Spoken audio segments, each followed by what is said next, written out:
We did it, Joe. We did it. We made it to the finale of Real Housewives of Potomac. It has been a long and daunting journey. It has been exhausting. Sometimes I felt like we would never meet the finish line, but we did it, Joe. We did it. We made it to the finale.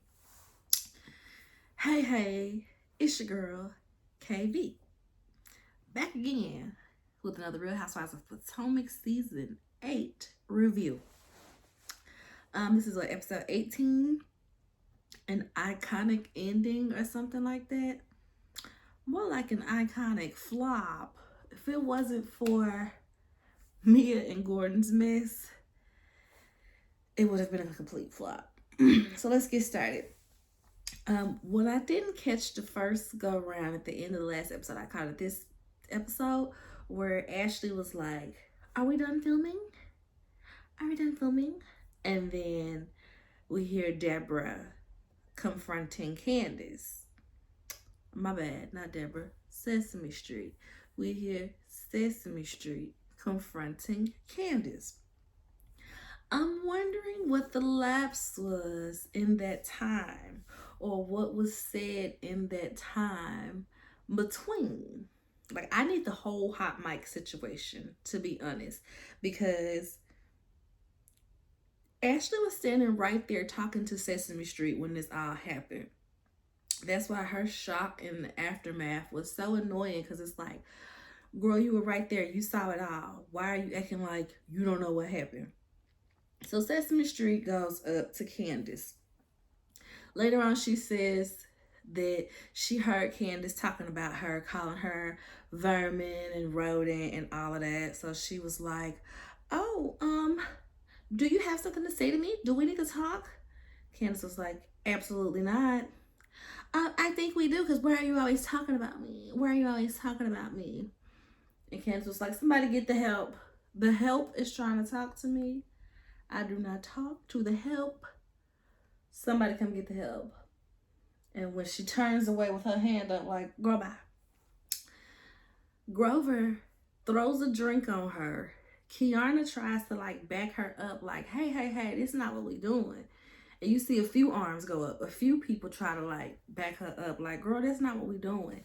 She takes that glass, hits Kiana in the head with the glass. And that's when Kiana just was blah, blah, blah, blah, blah, blah, blah, blah.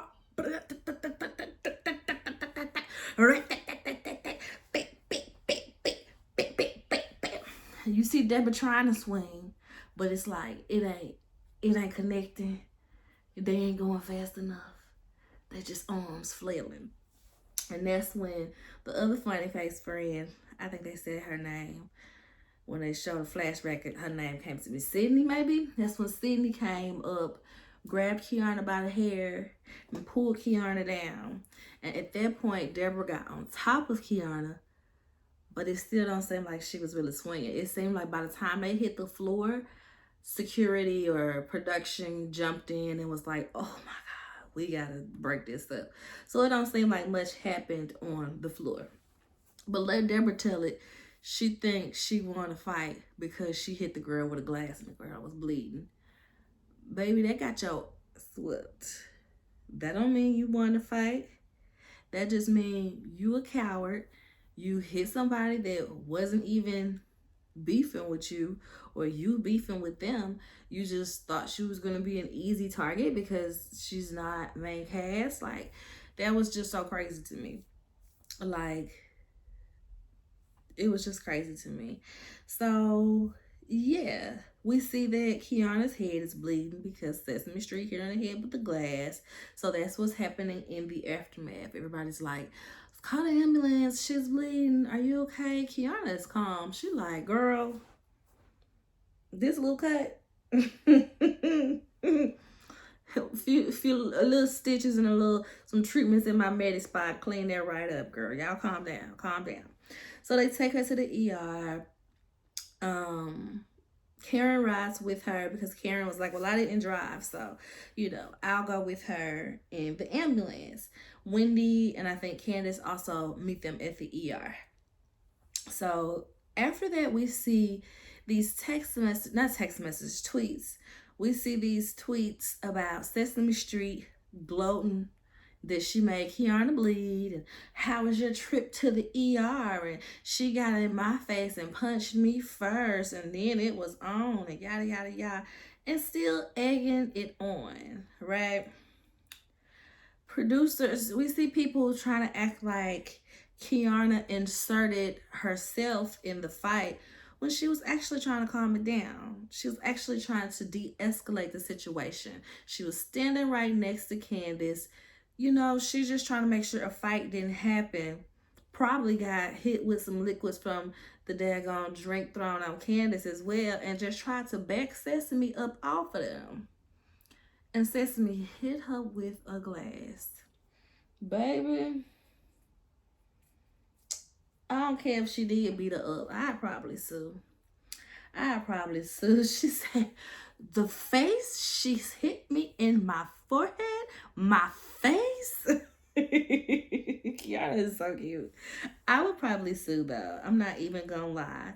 Because attack with a deadly weapon, I don't care if I did beat you up afterwards. I don't care. So Ashley says that, and some of this stuff is out of order just because I just kind of wrote down how it made sense. Ashley says that she put a pause on her relationship with Sesame Street because of the tweets and the antagonizing that went on. She was like, it's one thing to have a lapse of judgment in the moment when the fight happened, but it's a whole nother thing to wake up, sober up, and still be antagonizing the situation. Ain't that what she did when she lied on Wendy and Candace's husbands? Is that not what she did when she claimed Chris was smiling in her face and Happy Eddie was trying to get at her? Was she not constantly antagonizing that situation? Ashley is so full of bull. So full of it. She claims that she's never seen her act like that because they're mommy friends and they usually get together for play dates. More bull, because you've seen her antagonize situations. You knew. She was like, well, I knew the tensions were high between Candace and Deborah, but I just I didn't think it would go there. Why wouldn't you? Why wouldn't you think it would go there when we see how Sesame will antagonize said situations? The way that she kept up this charades that Eddie and Chris were trying to get at her was just so ridiculous. So that should have told you everything that you needed to know, that they didn't need to be together in the same room. And even if you wanted Deborah there at your launch party or your fashion show, whatever it is, even if you wanted Deborah there because she's your real friend, and you would want your real friends to be there for such moments, I get it. There is no reason why she should have had access to the VIP section where Wendy and Candace were. No reason. There literally should have been security. They've been like security and production that was like, Ashley, if you want to talk to Deborah, y'all need to go over there with it. She can't come over here. It's a liability. But that just goes to show you, like Candace said, she feels like production doesn't protect her. And they don't. They don't do for her what they would for Giselle. And that's just the facts. That's just the facts. So, yeah, Ashley and her bull acting like she didn't know Deborah was capable of such heinous acts. Girl, bye. So, they're at the Monarch party where they're doing the magazine photo release. We see that Sharice's foot is messed up, y'all. Sharice got a boot on her foot. I'm drinking sangria and I put some Prosecco in it. So technically it's like a sangria spritzer, I guess. Y'all know I love my bottles. So yeah, Sharice's foot messed up. She don't really know what happened. She just thinks that Candace stepped on it because she was holding Candace back when everything happened. But when I watched the episode a second time, we see that one of the, what's it called, stanchion, one of the like little metal VIP rope poles had fell down. And as Sharice is trying to get Candace away from everything, she hits her foot on it and it's like, oh. And she, is trying to get up and walk, not get up because she didn't fall, but trying to step over and everything. So I'm wondering if that's what it was that messed her foot up, because it looked like she did ram her foot into that daggone pole. So we see Candace's sister confronts Ashley. She's like, well, do you approve of that? Because, I can't have these situations where basically when my sister is out at work trying to film with you heifers and you letting her get attacked. You bringing her around people that's waiting to attack her. That's a sister right there. Candace and Crystal, I appreciate it. Crystal said, no ma'am, you better check her, Crystal. You better check her. So everybody's around. Everybody's at the event. And Cal, who gets on my nerves so very deeply. So very deeply. Cal basically says that Candace needs to be ready, because if you're going to run your mouth, you need to be ready for whatever's going to happen afterwards, is what he said. But in the same breath, he asks, because when Sesame threw the drink on her, Candace grabbed the champagne bottle. So in the same breath that she need to be ready for whatever if she run her mouth, he said, well, why would she grab a bottle? Because she was getting ready for whatever was finna happen next. Because she saw a crazy Sesame Street character charging her. So don't ask why she grabbed a bottle if you just said she need to stay ready. She was getting ready. That's what she was doing. And Ashley was like, and what was Candace doing grabbing a bottle? Candace, you're not gully. You're not like that. You wouldn't have done anything with that bottle, is what Ashley is saying. And it cracks me up how Candace is judged for grabbing a bottle when she was essentially attacked. You telling me if you're not a fighter and somebody do something to you where fighting is to ensue, you ain't gonna grab the closest weapon to you? Okay. Cal was getting on my nerves, especially because it's like, he was like, well, everybody was like, well, where was Wendy? Why didn't Wendy break this up? Well, who was protecting Kiarna? Why was nobody protecting Kiarna? Sharice was like, well, I was holding Candace, so she wasn't going nowhere to protect nobody, to break nothing up, because I had her. You see my foot? I had Candace, okay? It just was getting on my nerves so very deeply, because it's like, why did nobody say, well, where was Ashley? Why didn't Ashley get her friend and stop her from throwing a drink on Candace? Not one person asked that. Not one person asked that. They said, where was Wendy? Why didn't she break it up? Where was Candace? Why wasn't she protecting Kiarna? Where was Ashley? Why wasn't she getting her wild, banshee, Sesame Street of a friend up out of there for causing all of this mess the first go round and then throwing a drink the second go round? But this is the colorism at play, y'all. This is the colorism at play. I wanted for so many seasons to not believe that the colorism was a thing, because when Candace first came out, I didn't care for Candace either. I really didn't, because I felt like she did too much. I did. I'm not gonna lie. I feel like still sometimes she do too much. The whole her and Monique fight, it was real annoying, because in that situation, you was in somebody's face hollering and screaming and told them, drag me. You gonna drag me, drag me. And you got dealt with. This situation, completely different. She was minding her business and somebody came up on her. Regardless of if she's talking about her or not, it don't cause for all that. It don't cost for y'all grown. Y'all on TV. Y'all got jobs to do. Well, we don't know what Deborah's job is, so who knows what her job is. But for so long, I didn't really want to believe people when they claimed colorism on this show. But after a while, it just became so evident. And I went and I watched back old episodes, and I'm like, I think it's twofold. I'll say this. I think it's twofold when it comes to Giselle. When it comes to everybody else, it just seems like they're colorists and they follow Giselle. When it comes to Giselle, she can't deal with a dark-skinned girl, especially a dark-skinned girl who has what she feel like she desires, she's supposed to have out of life.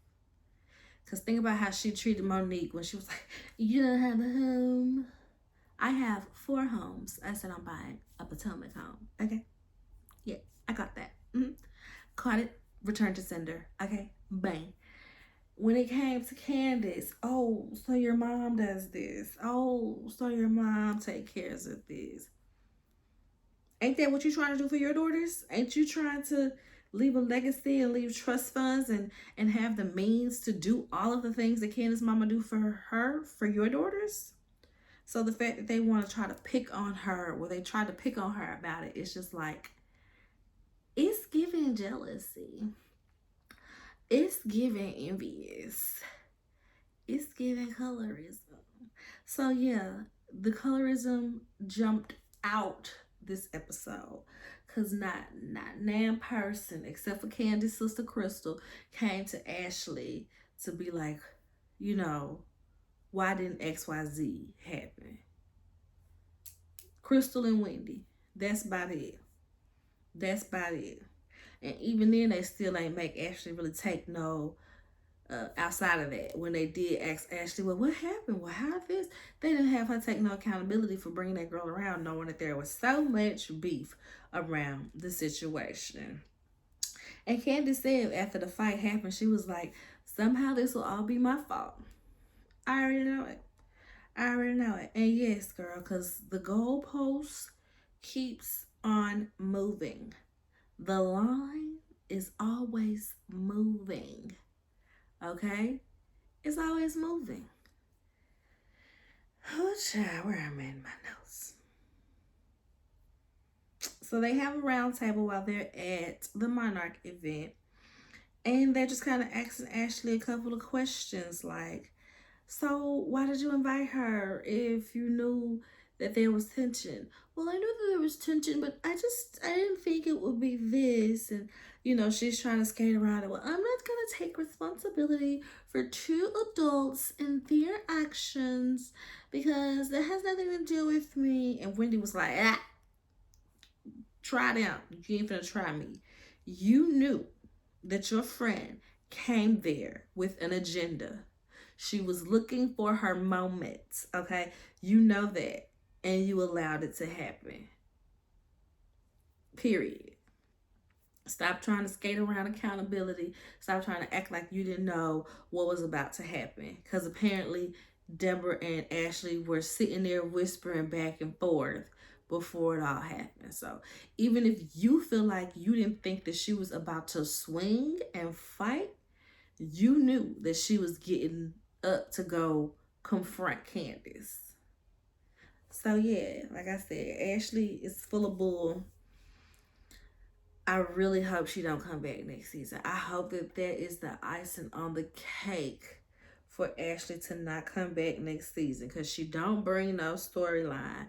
She just egg on everybody else stuff, but she does it in such a nasty way where it's just like, you know, because I've mentioned this before. Ashley and Heavenly, 2 sides of the same hand, in multiple ways, because we know Ashley and Heavenly. But like when Heavenly brings up these tough situations or things to get some mess egged on, she don't go so nasty with it. She can get there, don't, but that be with her own beefs when she gets all nasty and malicious. That's her own beefs. Ashley will get nasty and ridiculous with other people's beef and have other people fighting and have them believe in something that did not happen. Hello, Wendy and NECA. NECA saying that Wendy was Osu when that's not what happened. It just does too much. So she don't bring nothing in her personal life. Cause Michael, she claiming that her and Michael are getting a divorce. I don't believe it. I just think that's her. I was gonna say lullaby. That's her. What's the word I'm looking for? I can't think of the word, y'all. That's her reasoning. Alibi. Alibi. That's her alibi on why Michael won't film with her and why she's staying in a separate house. Well, we getting a divorce. Just make it all simple. You ain't divorcing that man. You trying to stay beneficiary number 4. We already know. But those two things should be enough to not bring Ashley back. Period. So, yes, Wendy tells her she came there with an agenda.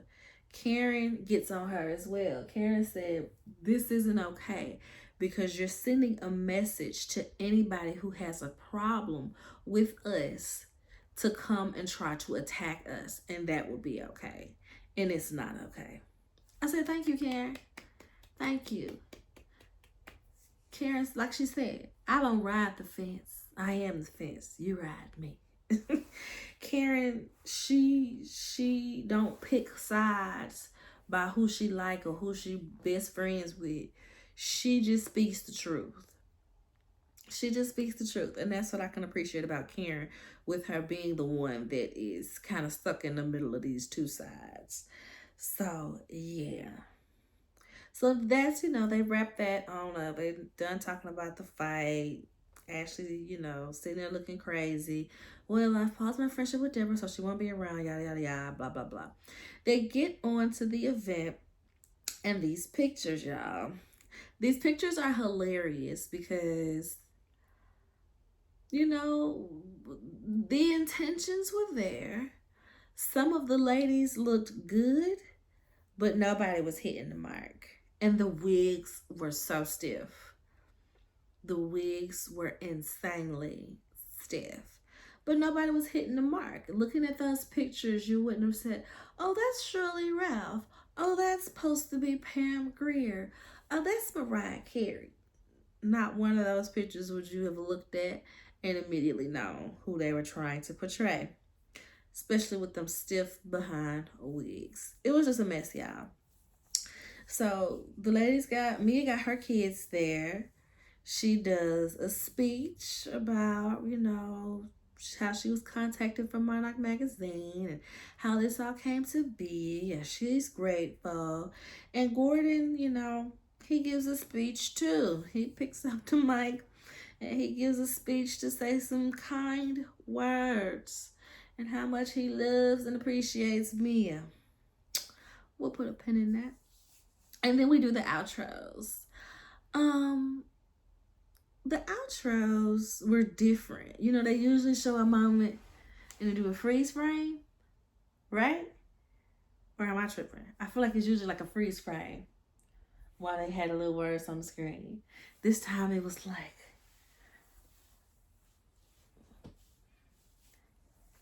looking out in the camera like we doing some beauty shot videos or something. It was funny to me.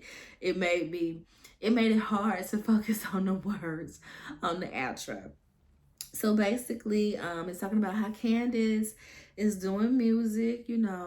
Her star is very bright. I want to see Candace in more movies. Like I said, I am going to subscribe to All Black so that I can watch her show. What is it? Hush? So that I can watch her show on there because I enjoy Candace as an actress. I think she's got 1 or 2 movies on BET Plus that I like. And I was like, okay, girl, we see you. We see you. So she's, her star is shining bright. She's out here booked and busy. And currently she is, we'll get to that. So Candace is doing music and all of that thing. Robin is opening up her facial spa, Glow 360. Giselle, her father, did pass shortly after his surgery. Rest in peace to him. He gave us some great moments on this show. Ashley, child, what did it say Ashley was doing? I don't remember. It ain't important. She still ain't divorced. I always said she was dating and she still ain't divorced. Um, Karen.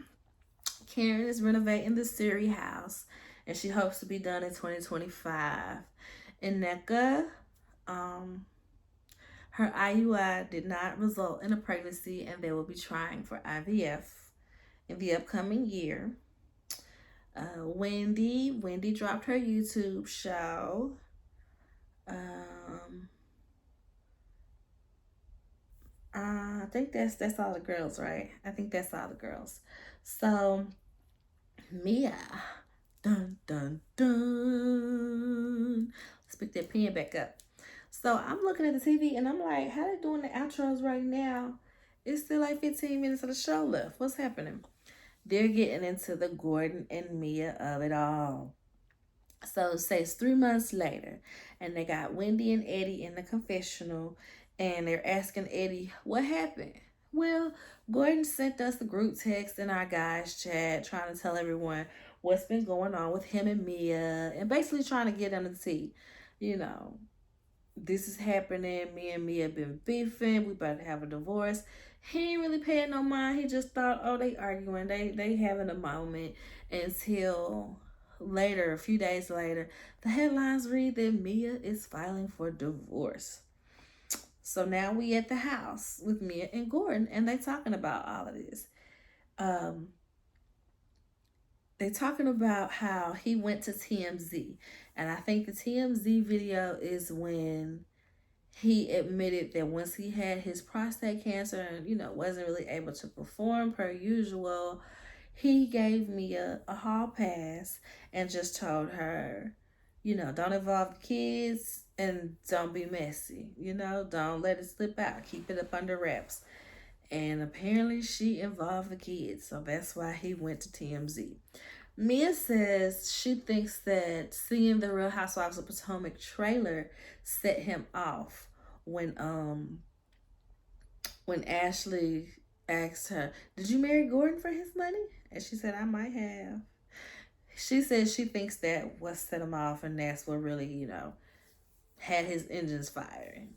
She asked him, "How long am I gonna have to sleep in Juju's room?"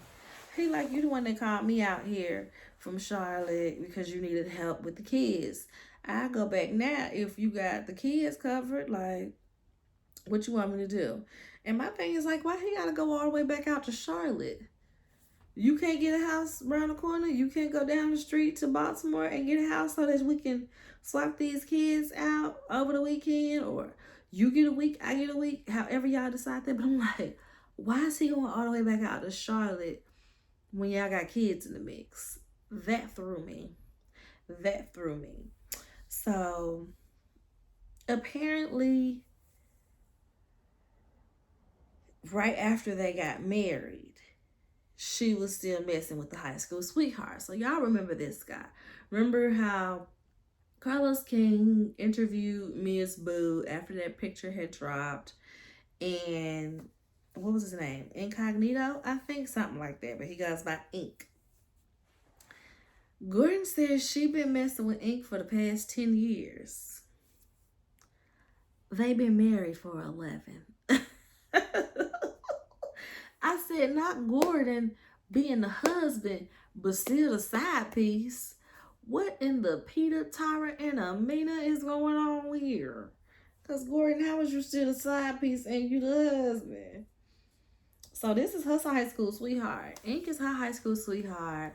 Like I said, they were dating when she met Gordon and never stopped dating, it sounds like. So much so that Ink think the son is his. And Mia admitted that, you know, because he was like, Ink think he the daddy. Why he still think that he the daddy? She said, come on, Gordon, that's not fair. If you want fair, go to a carnival. You want fair, go to a carnival. She admits that at the time where she was getting ready to marry Gordon, she was still messing with Ink. And, you know, she kind of had sex in a close window, I suppose, because she don't know who the daddy is. She was like, but I told you that when we first got together, that I'm not sure whose baby this is. And Gordon was just like, I don't care about that. I love you. I want to be with you. So that's my baby. And they've never done a paternity test on the boy. I think the boy is like 11, 12 now. Never did a paternity test on him. So it's crazy.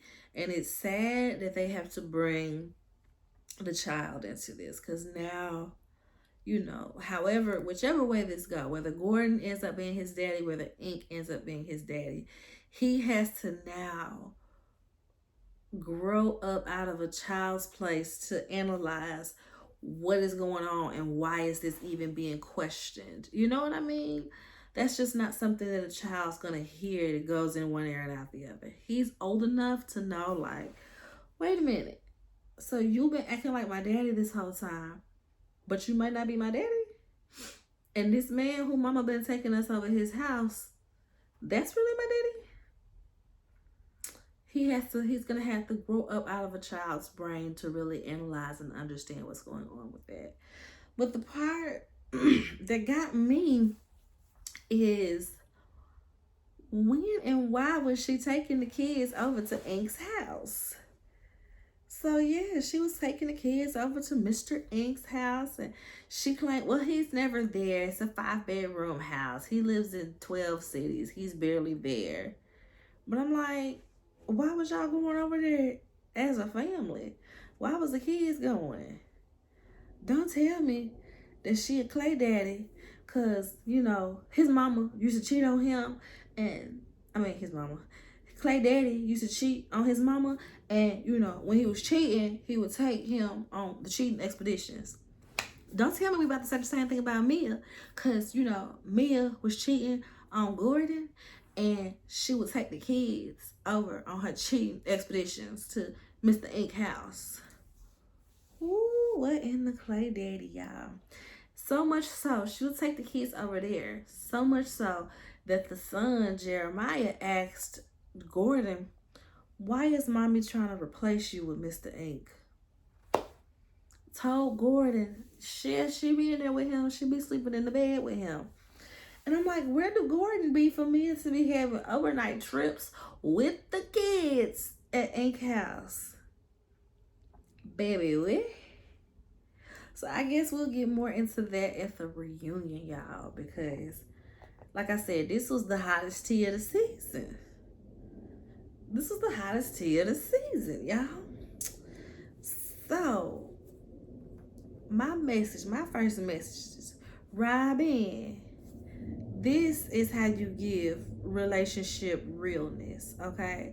This is what we should have got out of you and one, and not rehearsed practice conversations where nothing is being resolved and we just playing in each other's face in this kitchen for the sake of us, So speaking of Robin, allegedly she is not returning to the cast next year. My fingers are crossed. My toes are crossed. Everything is crossed that we do not get more of boring old Robin. She's so boring. She's so boring. She brings nothing to the conversations, nothing to the storylines. It's just, I want them to like halfway recast this whole show, to be honest. But I know they'll never get rid of Karen and Giselle.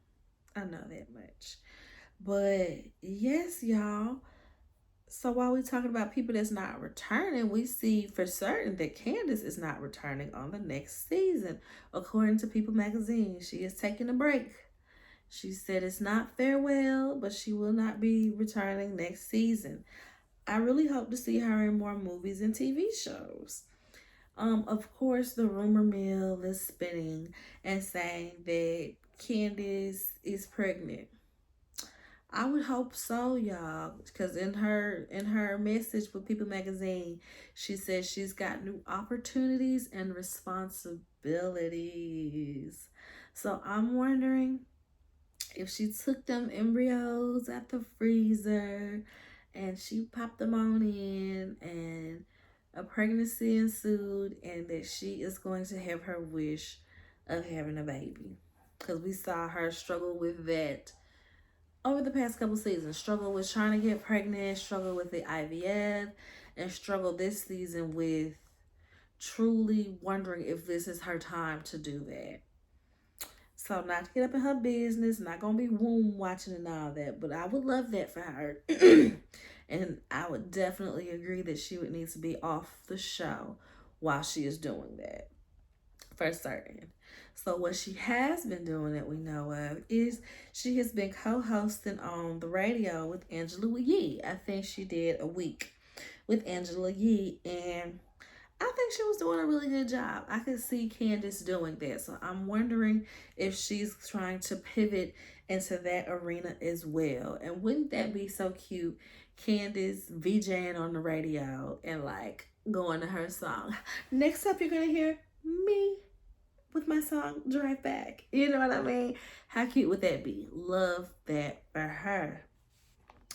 But yeah, I know she'll be, working on some new music and stuff. Like I said, Candace didn't even start off as one of my favorites. She was one of my least favorites, at first.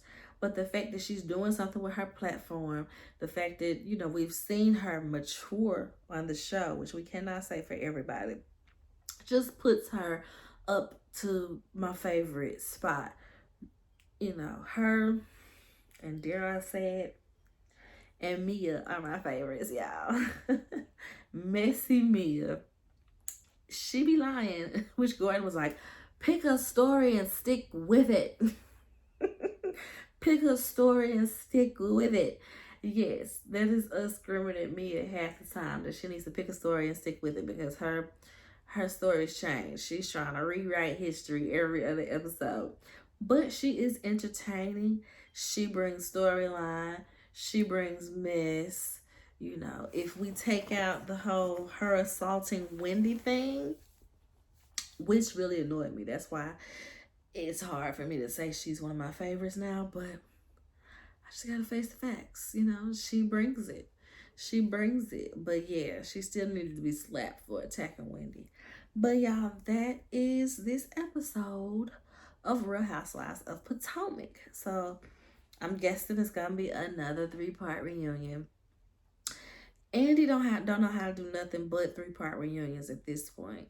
And these shows do not be needing no 3 parts on a reunion. Married to Medicine did not need 3 parts. That could have easily been wrapped up in 2. Okay? But we're going to have a 3-part reunion, y'all. And we're going to see what all they have to talk to us about. And we're going to see if Mia going to have 2 chairs behind her. One for Gordon, one for Ink. Wishful thinking. But all right, y'all, that is it for today. I still haven't watched Summer House. I'll probably go watch that now. And get that to y'all like Thursday, Friday. Yeah, that sounds doable. Bye, y'all. Like, thumbs up the video. Comment, let me know what y'all thought of this season. Subscribe to the channel if you haven't already. Share the video. Tell a friend. And I will see y'all on the next one when we get ready for the reunion. Bye.